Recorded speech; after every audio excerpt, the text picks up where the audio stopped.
This will be a strategic victory for Ukraine. As much as people are framing it as a tactical catastrophe, it will be a strategic victory for Ukraine. We just have to be strong. Hutier. You can look up the name. Oskar von, 1917. In 1917, he had some ideas coming from the Battle of Verdun, and he used it in Riga. But really, it was implemented in 1918 in the German Spring Offensive on the Western Front. These were infiltration tactics. Infiltration tactics were using small, highly trained, organized units to penetrate trenches which had been in place for years. My name is Mark Biernat. I'm a monetary economist. In this video, I want to talk about the Russian, quote-unquote, almost sarcasm, breakthrough in Ukraine, and why it is not important as you think. Okay? So let's get some facts straight. This is factual. I know I should be, there's some sort of idea that being serious and pessimistic is synonymous with factual. But I'm hyperfactual. The same infiltration tactics or analogous were used by the Germans in 1918 and they lost. Germans are our friends now. They were pretty tactically intelligent tactics because the trenches were so deep and solid. They were able to send small forces with light barrages to confuse the enemy and then exploit. Sounds similar to what Ukraine is trying to do, Russia is trying to do right now in Ukraine. But there's a world of difference. First, the Germans were very highly trained, very precise. They had a large pool of these small tactical units, where the Russians have a mixed pool. Sometimes they're good, sometimes they're not.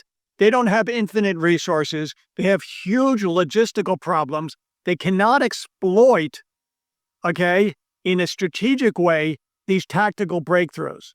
So the first point, it's a tactical breakthrough, not a strategic. And I'm surprised that YouTubers, I guess because they're always looking for information and they process it so quickly, they paint it as almost catastrophic.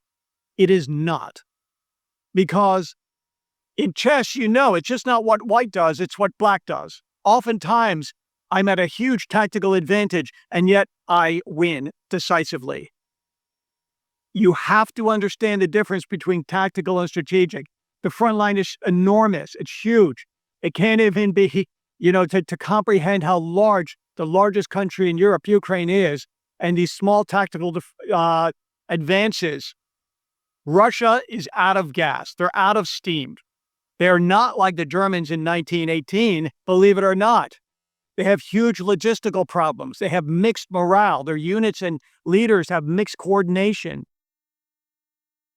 And the Ukrainians are very adaptive. They learn and they watch and they adapt. And that's what they're doing now.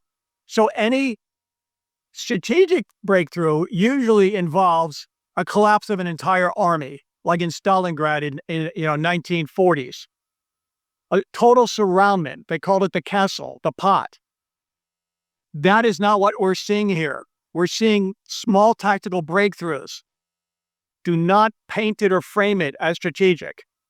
The other thing is, I played these tactical games and the strategic games, besides being an economist, much of my childhood. And I joke that I got rickets from just being in the garage playing, in the basement playing these games. I've gone through hundreds and hundreds of scenarios like that. These lines move back and forth. Often tactical advantages are just significantly temporary. It's the long game you have to keep your eye on.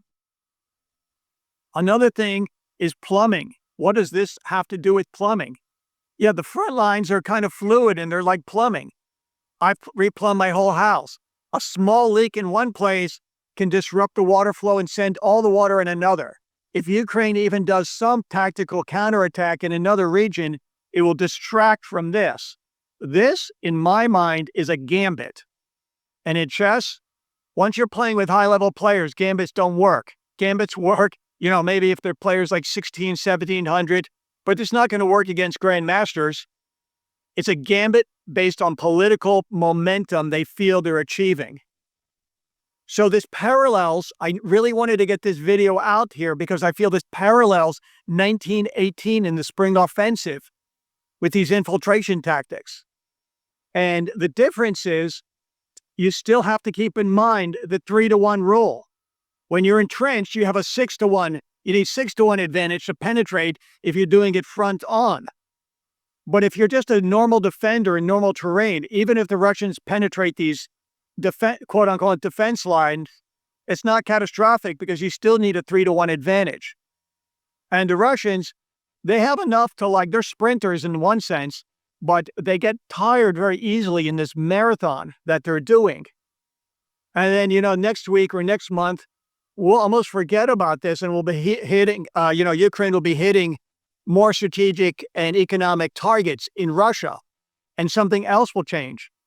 So my point in this video is to get the positive message out that this is not a collapse. It's not a catastrophe. YouTubers are framing that, and I'm curious why. Maybe they're not chess players. I think they're framing it because they're not chess players and don't realize the difference between a strategic and a tactical advantage. I think they're framing it like that because, yes, it is serious. Okay? And this whole thing is serious. The loss of any life is, infinitely tragic. But in terms of the geopolitical and overall, Ukraine's intact. Ukraine's standing strong. Ukraine's going to win this. Okay? You take any major world conflict, there's wins and losses on both sides. But it's what happens economically is what determines the end. Okay? One side cannot sustain enough. And the two sides are not Russia and Ukraine. It's really Europe versus Russia. America has to get its, head out of its, let's say, sandpit, okay, in order to count that in. But we do appreciate any support America gives us. So that's the video. Look up the history, 1917, 1918, infiltration tactics by Oskar von Hutier, and see the end result. Go back to the history books. My name is Mark Biernat. I'm a monetary economist. Have a good day. Thank you very much.